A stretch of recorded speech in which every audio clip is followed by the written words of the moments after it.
Chapter 13. Dr. Seward's diary continued. The funeral was arranged for the next succeeding day so that Lucy and her mother might be buried together. I had attended all the ghastly formalities, and the urbane undertaker proved that his staff were afflicted or blessed with something of his own ubiquitous severity. Even the woman who performed the last offices of the dead remarked to me in a confidential, brother-professional way when she had come out of the death chamber, "She makes a very beautiful corpse, sir. It is quite a privilege to attend to her. It's not too much to say that she will do credit to our entire establishment."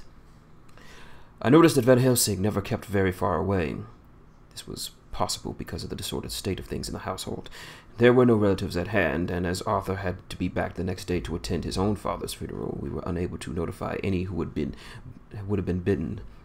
Under the circumstances, Van Helsing and I took it upon ourselves to examine papers, notebooks, etc. He insisted upon looking over Lucy's papers himself. I asked him why, for I feared that he, being a foreigner, might be quite unaware of English legal requirements, and so might in ignorance make some unnecessary trouble. He answered me, I know. You forget that I am a lawyer as well as a doctor. But this is not altogether for the law. You knew that when you avoided the coroner.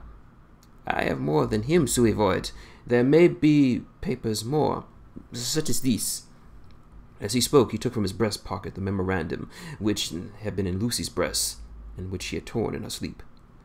"When you find any of the solicitor who is of the late Mrs. Westenra, seal all her papers, and write him tonight. For me, I watch here in the room, and in Miss Lucy's old room all night, and I myself search for what may be. It is not well that her thoughts go into the hands of strangers." I went on with my part of the work, and in half an hour found the name and address of Mrs. Westenra's solicitor, and had written to him. All the poor lady's papers were in order. Explicit directions regarding the place of burial were given. I had hardly sealed the letter when, to my surprise, Van Helsing walked into the room, saying, "Can I help you, friend Jean? I am free, and if I may, my service is to you." "Have you gotten all that you were looking for?" I asked, to which he replied, "I did not look for any specific thing. I only hope to find I have all that there is and was. Only some letters and a few memoranda, and a diary new begun. But I have them here, and we shall, for the present, say nothing of them. I shall see the poor lad tomorrow evening, and with his sanction I shall use some." When he had finished the work in hand, he said to me, "Now, friend Jean, I think we make to bed. We want sleep, both you and I, and rest to recuperate. Tomorrow we shall have much to do. Before tonight there is no need of us, alas." Before turning, we went to look in on poor Lucy. The undertaker had certainly done his work well, for the room had turned into a small chapelle ardente. There was a wilderness of beautiful white flowers, and death was made a little repulsive as might be. The end of the winding sheet was laid over the face, and the professor bent over and turned it gently back. We both startled at the effervescent fingers. Before us was the beauty, the tall wax candles showing in sufficient light to note it well. All of Lucy's loveliness had come back to her in death, and the hours that had passed, instead of leaving traces of decay's fingers, had but restored the beauty of life, till positively I could not believe my eyes that I was looking at a corpse. The professor looked sternly grave. He had not loved her as I had, and there was no need for tears in his eyes. He said to me, "Remain until I return," and left the room. He came back with a handful of wild garlic from the box waiting in the hall, which had not been opened yet, and placed the flowers among the others, on and around the bed. Then he took from his neck, inside his collar, a little gold crucifix, and placed it over the mouth. He restored the sheet to its place, and we came away. I was undressing in my room when, with a peremptory tap to the door, he entered and once again spoke. "Tomorrow I want you to bring me, before night, a set of post-mortem knives." "Must we make an autopsy?" I asked. Yes and no. I want to operate, but not as you think. Let me tell you now, but not a word to another. I want to cut off her head and take out her heart. Ah, you a surgeon and yet so shocked. You, who I've seen with no tremble of hand and heart do operations of life and death to make the rest shudder. Oh, but I must not forget, my dear friend John, that you loved her, and I have not forgotten it, for it is that I shall operate, and only you must help. I would like to do it tonight, but for Arthur's sake, I must not. He will be free after his father's funeral tomorrow, and he will want to see her. To see it. Then, when she is coffined ready for the next day, you and I shall come when all sleep, shall unscrew the coffin lid, and shall do our operation. But then replace all, so that none know, save we alone. But why do it at all? The girl is dead. Why mutilate her poor body without need? And if there is no necessity for post-mortem, and nothing to gain by it, no good to her, to us, to science, to human knowledge, why do it? Without such, it is monstrous. For answer, he put his hand on my shoulder, and said with infinite tenderness, Friend John, I pity your poor bleeding heart, and I love you more because it does so bleed. If I could, I would take it on myself the burden you do bear.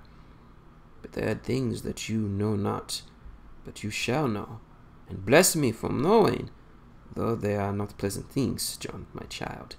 You have been my friend now many years, and yet, did you ever know me to do anything without good cause? I may err, but I am but man. But I believe in all that I do. Were it not for these causes that you sent for me when the great trouble came, yes, were you not amazed and nay horrified when I would not let Arthur kiss his love, though she was dying, and snatched him away with all my strength? Yes, and yet you saw how she thanked me with her so beautiful dying eyes, her voice too so weak.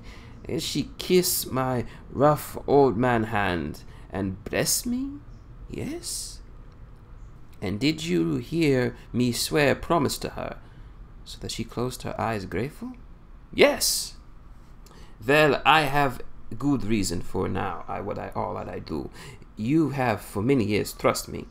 You believe me weeks past when there would be things so strange that you might well doubt.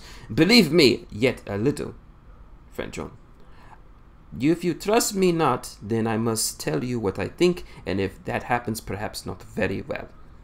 And if I work as I shall, no trust or not trust at all, without my friend and trust in me, I shall work with heavy heart and feel so lonely when I want all help and courage that may be.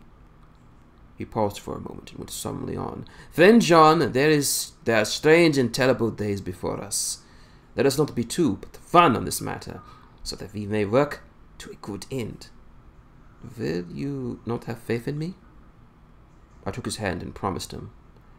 I held the door open as he went away, and watched him go into his room and close the door.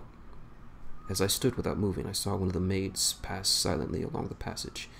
She had her back towards me, so did not see me, and go into the room where Lucy lay. The sight touched me. Devotion is so rare, and we are so grateful to those who show it unasked to those we love. Here was a poor girl putting aside the terrors which she naturally had of death to go watch alone by the bier of the mistress whom she loved, so that the poor clay might not be lonely till laid to eternal rest. I must have slept very long and soundly, for when the broad daylight came, when Van Helsing waked me by coming into my room, he sat beside my bed and said, You need not trouble about the knives. We shall not need them. Why not? I asked, for his solemnity in the night before had greatly impressed me. Because, he said sternly, it is too late. What, too early? See! He held out the little crucifix. This was stolen in the night. How stolen, I wondered, since you have it now. Because I get it back from the worthless wench who stole it, from the woman who robbed the dead and the living. Her punishment will surely come, but not through me.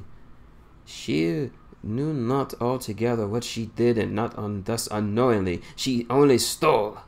Now we must wait. We went away on the word, leaving me with a new mystery to think of, a new puzzle to grapple with.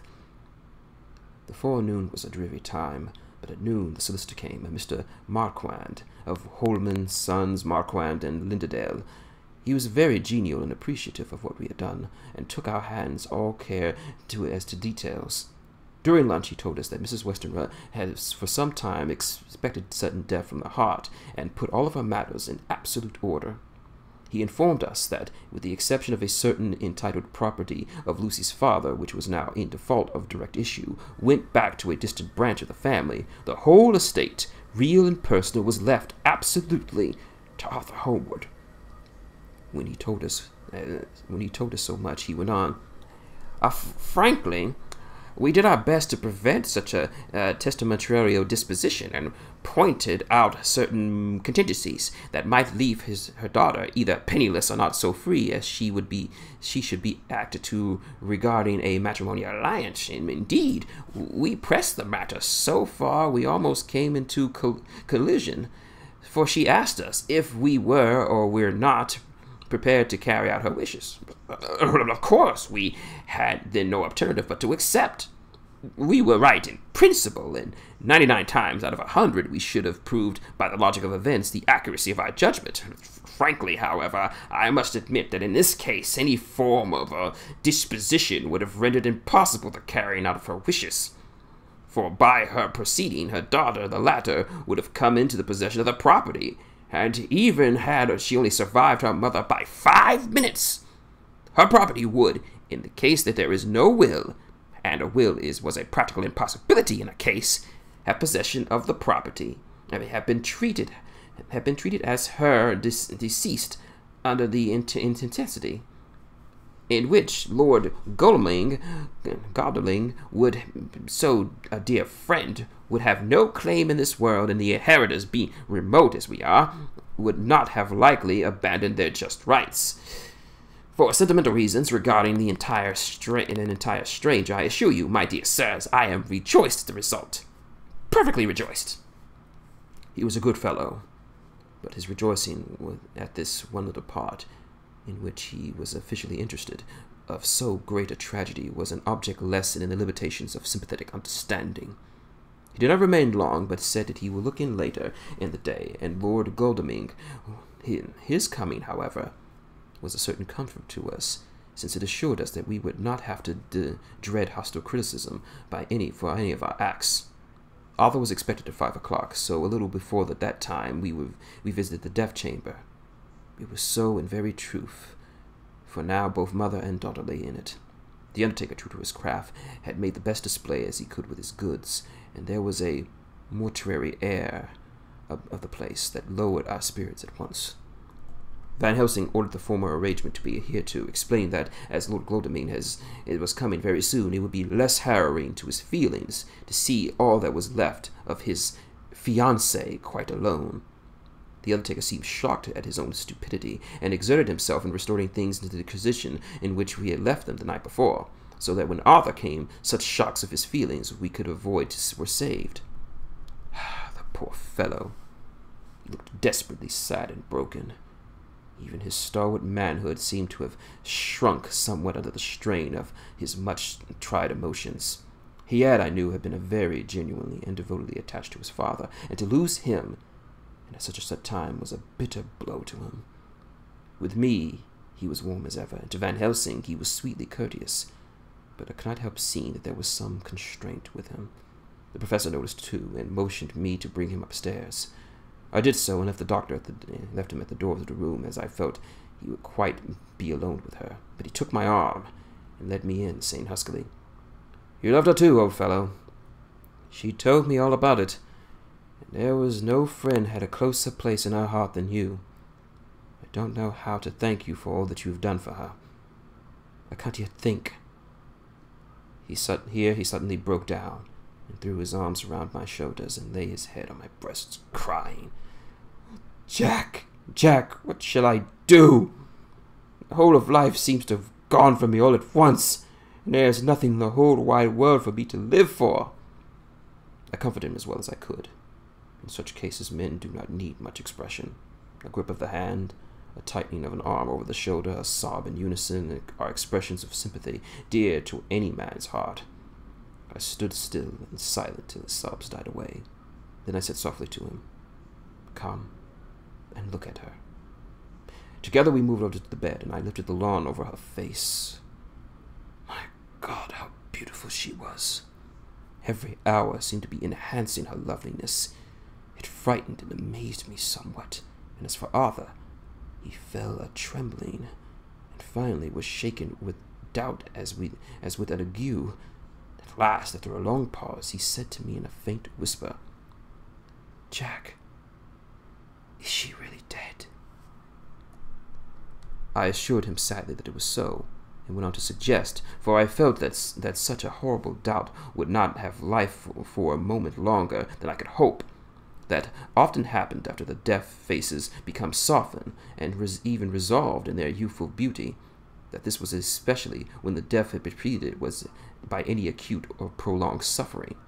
It seemed to do away with him any doubts he had left, and after kneeling beside the couch for a while and looking at her lovingly and long, he turned aside. I told him that this must be goodbye, as the coffin needed to be prepared.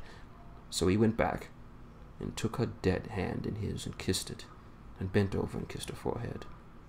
He came away, fondly looking back over his shoulder at her as he came.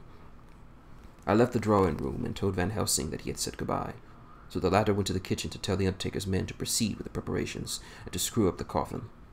When he came out of the room again, I told him of Arthur's question, and he replied, "I am not surprised. Just now I doubted it for a moment myself." We all dined together, and I could see that poor Art was trying to make the best of things. Van Helsing had been silent all dinner long, but when we finally lit our cigars, he said, "Lord—" But Arthur interrupted him. No, not that, for God's sake. Not yet, at any rate. Forgive me, sir. I did not mean to speak offensively. It's only because of my recent losses." The professor answered very sweetly, "I only used the name because I was in doubt. I must not call you Mister, and I have grown to love you.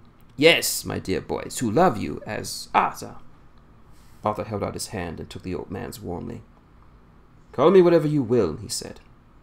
"I hope that I will always have the title of friend.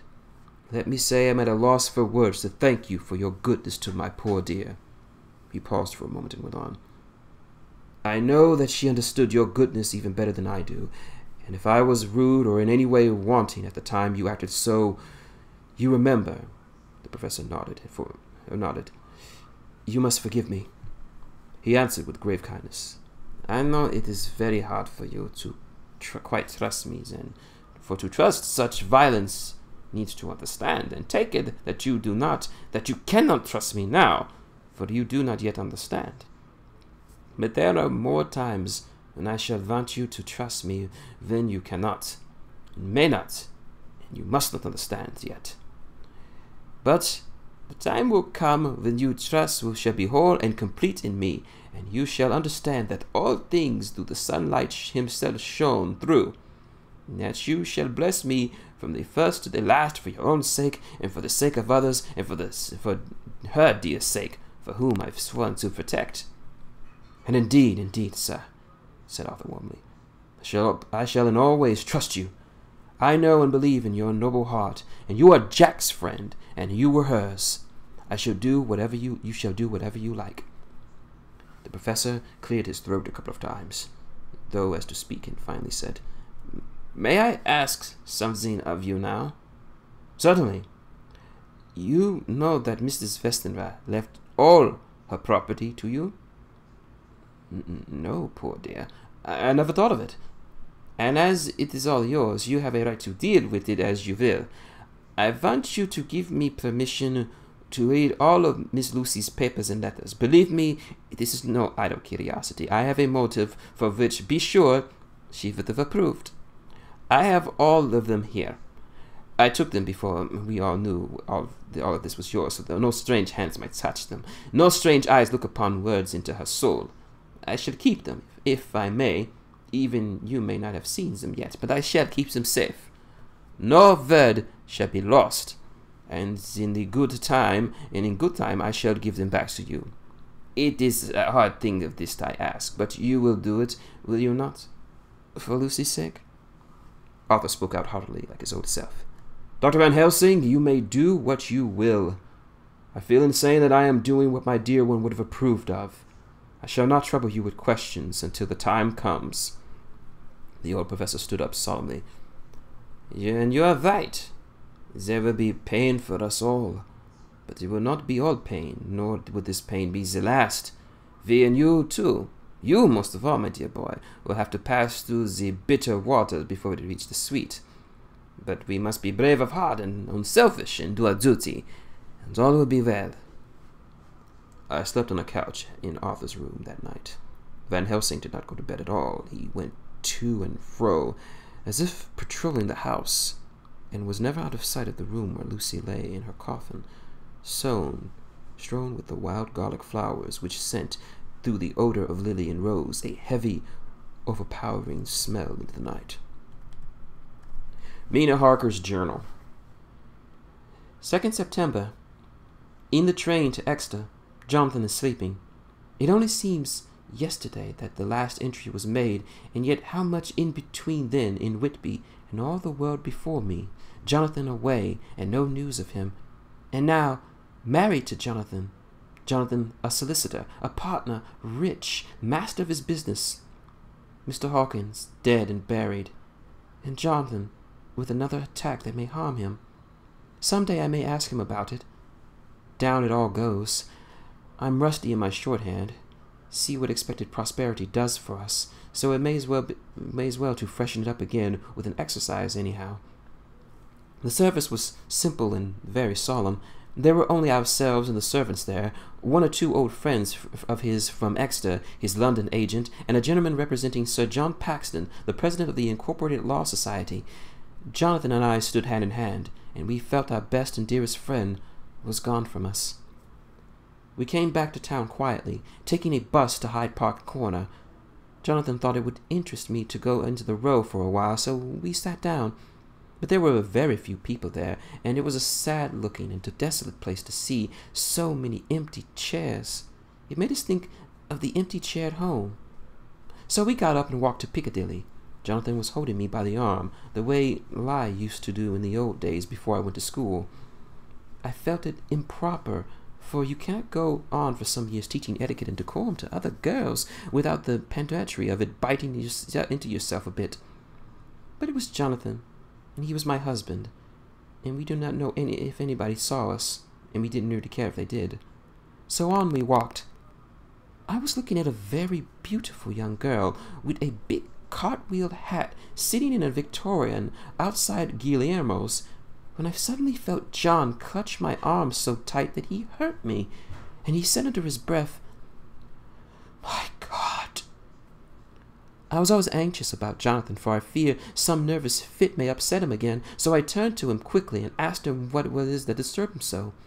He was very pale, and his eyes seemed to bulge out as, half in terror and half in amazement, he gazed at a tall, thin man with a beaky nose and a black moustache and a pointed beard, who was also observing the pretty girl. He was looking at her so hard that he did not see either of us, so I had a good view of him. His face was not a good face. It was hard and cruel and sensual, and his big white teeth, that looked all the whiter because his lips were so red, were pointed like an animal's. Jonathan kept staring at him until I was afraid he would notice. I feared he might take it ill. He looked so fierce and nasty. I asked Jonathan why he was disturbed, and he answered, evidently thinking I knew as much as he did. "Do you not see who it is?" "No, dear," I said. "I do not know him. Who is it?" His answer seemed to shock and thrill me, for it was said as if he did not know he was saying it to me, Mina, who was speaking to him.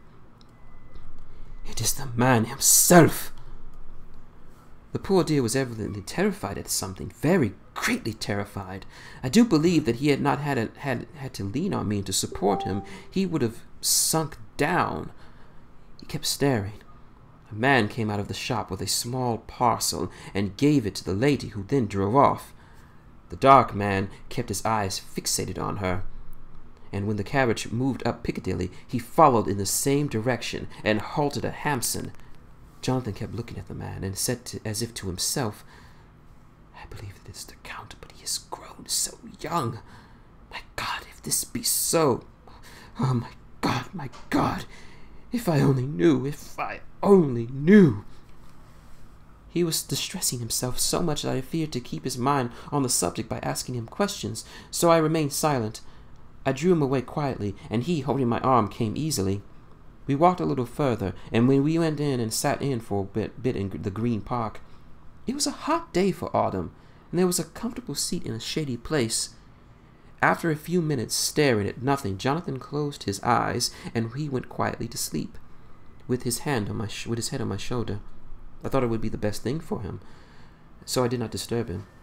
In about 20 minutes he woke up and said to me quite cheerfully, "Why, Mina, have I been asleep? Oh, do forgive me for being so rude. Come, we'll have a cup of tea somewhere." He had evidently forgotten all about the dark stranger, as in his illness he had forgotten all of things that this episode reminded him of. I do not like this lapse in forgetfulness. It may make or continue some injury to the brain. I must not ask him, for I fear I shall do more harm than good, but I must somehow learn the facts of his journey abroad. The time is come, I fear, when I must open the parcel and know what is written. Oh, Jonathan, you will forgive, I know, me if I do wrong, but it is for your own dear sake. Later, a sad homecoming in every way. The house empty of the dear soul who was so good to us. Jonathan still pale and dizzy under a slight relapse of his malady. And now a telegram from Van Helsing, whoever he may be.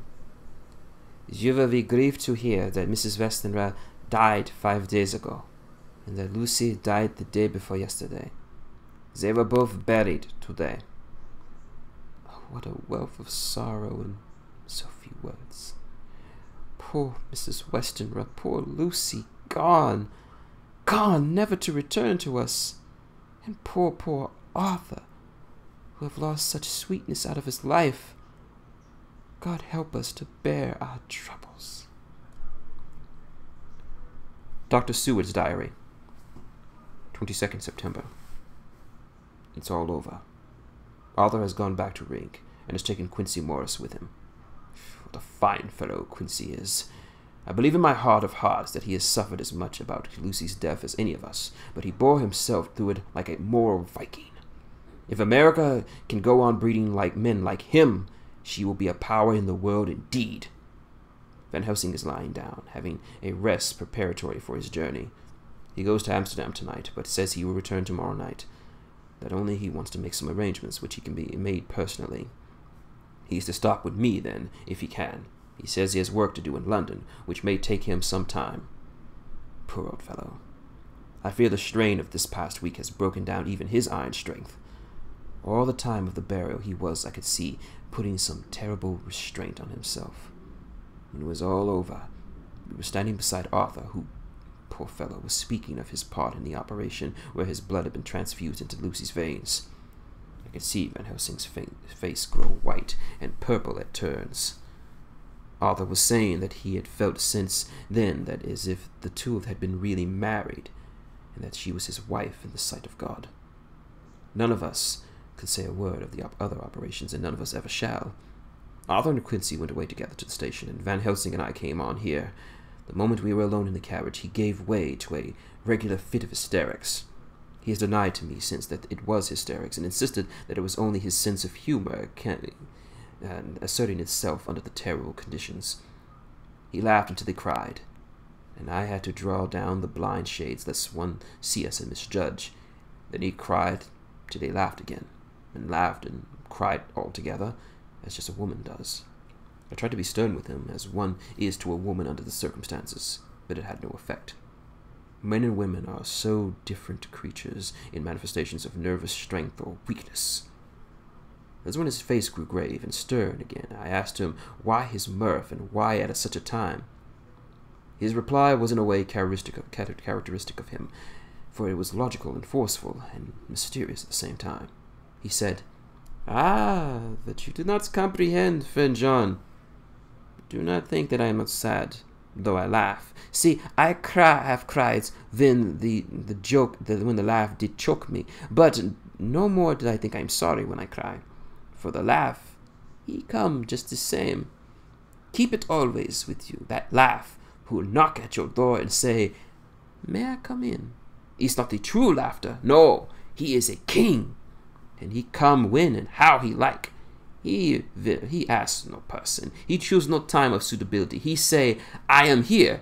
Behold, in example, I grieve my heart out for that so sweet young girl. I give my blood for her, though I am old and worn. I give my time, my skill, my sleep.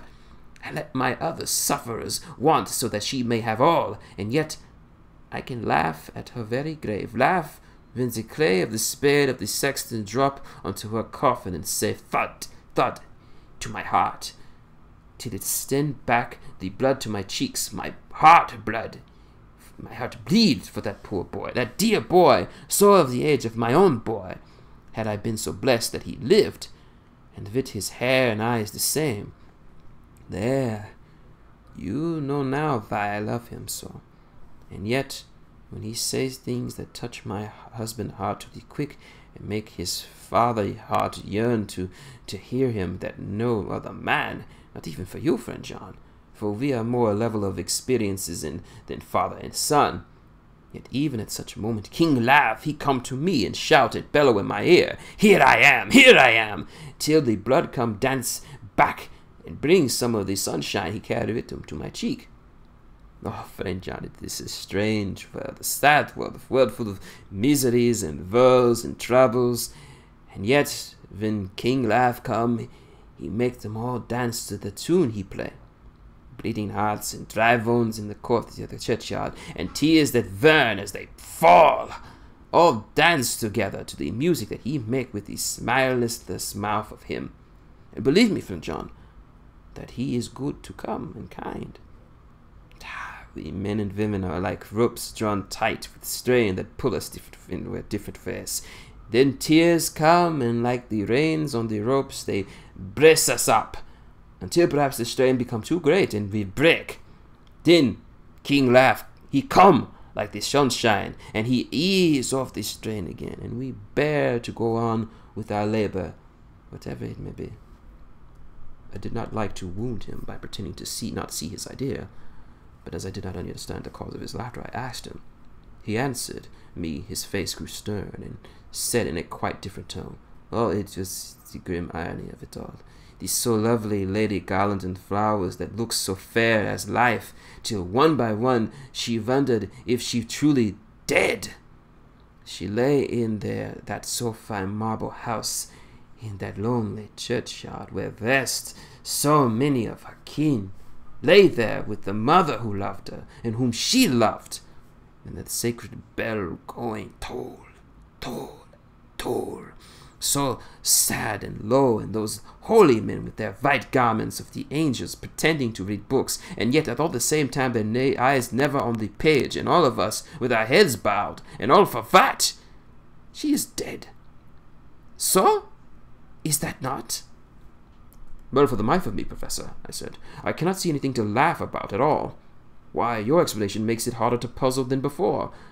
But even if the burial service was comic, what about poor Arthur and his trouble? Why, his heart is simply breaking." "Just so. Said he not that the transfusion of his blood in his veins that made her his true bride?" "Yes, and it was a sweet and comforting idea for him." "Quite so. But there is a difficulty, friend John. If so, then what about the others?" "Then this sweet maid was a polyandrist, and me, with my poor wife dead, am alive, but church law, have no wits, all gone. Even I, who am a faithful husband to this now no wife, am bigamist." I do not see where the joke comes from in there either, I said, and I didn't feel particularly pleased with him for saying such things. He laid his arm on me and said, "Then, John, forgive me if I pain. I showed not my feelings to others wounded with wound, but only to you, my old friend, whom I can trust. If you can have a look into my very heart, then when I want to laugh, you could have done so when the laugh arrived. If you could do so now, when King Laugh had packed up his crown and all that is to him, for he go far, far away from me, and for a long time, and maybe, perhaps, pity me most of all." I was touched by the tenderness of his tone and asked why. "Because I know." And now we were all scattered, for many a long day of loneliness will sit over our roofs with brooding wings. Lucy lies in the tomb of her kin, a lordly death house in a lonely churchyard, away from teeming London, where the air was fresh and the sun rises over Hampton Hill, and where wild flowers grow of their own accord. So I can finish this diary, and God only knows if I shall ever begin another. If I do, or if I ever shall open this one again, it shall be to deal with different people at different times and different themes. For here at the end, where the romance of my life is told, ere I go back to take up the thread of my life work, I say sadly and without hope, finis.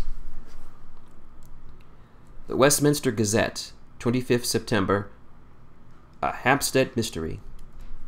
The neighborhood of Hampstead is just at presently exercised with a series of events that seem to run on lines parallel to those of what is known to the writers of the headlines in the Kingston Horror, or the Stabbing Woman, or the Woman in Black. During the past 2 or 3 days, several cases have occurred of young children straying from home or neglecting to return from their playing in the hearth. In all the cases, the children were too young to give any properly intelligible account of themselves, but the consensus of their excuses is that they had been with a quote-unquote beautiful lady. It had always been late in the evening when they'd been missed, and on 2 occasions the children have not been found until early the following morning. It is generally supposed that in the neighborhood, as the first child missed gave as his reason for being away that a beautiful lady had asked him to come for a walk. The others had picked up the phrase and used it on occasion served. This is more than natural, as the favorite game of the little ones at present is luring each away by wiles. His correspondent writes to us, to see some of the tiny tots pretending to be the beautiful lady is supremely funny. Some of our caricaturists might, he says, take a lesson in the irony of grotesque by comparing the reality and the picture. It is only in accordance with the general principles of human nature that the beautiful lady should be the popular role in these alfresco performances. Our correspondent naively says that even Ellen Terry would not be so winningly attractive as some of these grubby-faced little children pretend, or even imagine themselves to be. There is, however, possibly a serious side of the question. For some of the children, indeed all who have been missed at night, have been slightly torn or wounded at the throat. The wounds seem to such that may be made by a rat or a small dog, and although many are not much of importance individually, would tend to show that whatever animal inflicts them has a system or methods of its own. The police of the division have been instructed to keep a sharp lookout for straying children, especially when very young, in and around Hampton Heath, and for any stray dogs that might be about. The Westminster Gazette, 25th September. Extra. The Hampstead Horror. Another child injured. The beautiful lady. We have just received intelligence that another child, missed last night, was only discovered late in the morning under a furze bush in Shooter's Hill, side of Hampton Heath, which is, perhaps, less frequented than the other parts. It was the same tiny wound in the throat that had been noticed in other cases. It was terribly weak and looked quite emaciated too. It too was partially restored, had some common story to tell about being lured away by the beautiful lady.